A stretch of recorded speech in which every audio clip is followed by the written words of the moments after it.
Good morning mga ka-farmer. So, araw ng linggo, after sa mass, after sa pagsisimba, gawain natin ang pagpapakain ng ating mga alagang native na manok.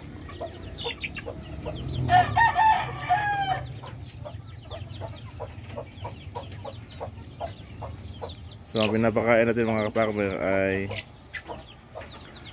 yung mga leftover ng ating dormitory saka sa bahay, no? So para di sila masayang, nilalagay natin sila sa isang timba yung mga leftover ng mga pagkain.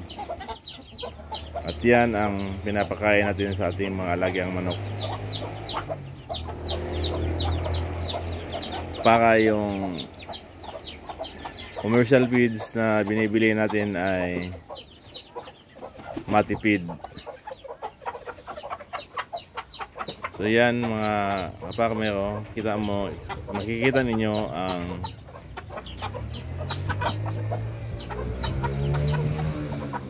normal na kilos ng ating mga alaga gumagala sa ranging area at kumakain ng damo.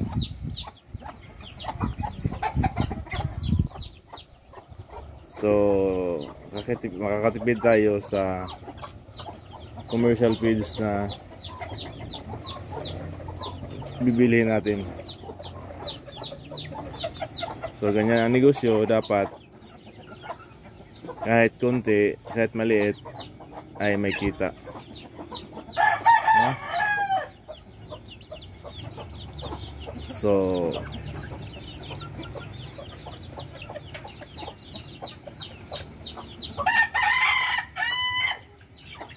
iniintayin natin mga kaparmer mga ilang linggo or ilang days o ilang buwan, mangingitlog na itong mga dumalaga na nasa ranging area. Kasi yung mga inahin natin ay puro na naglilimlim at saka may mga sisiw ng dinadala.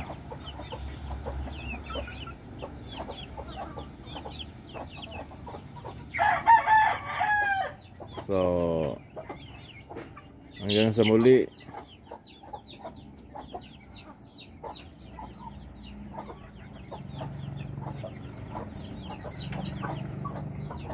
magandang umaga at happy Sunday sa lahat.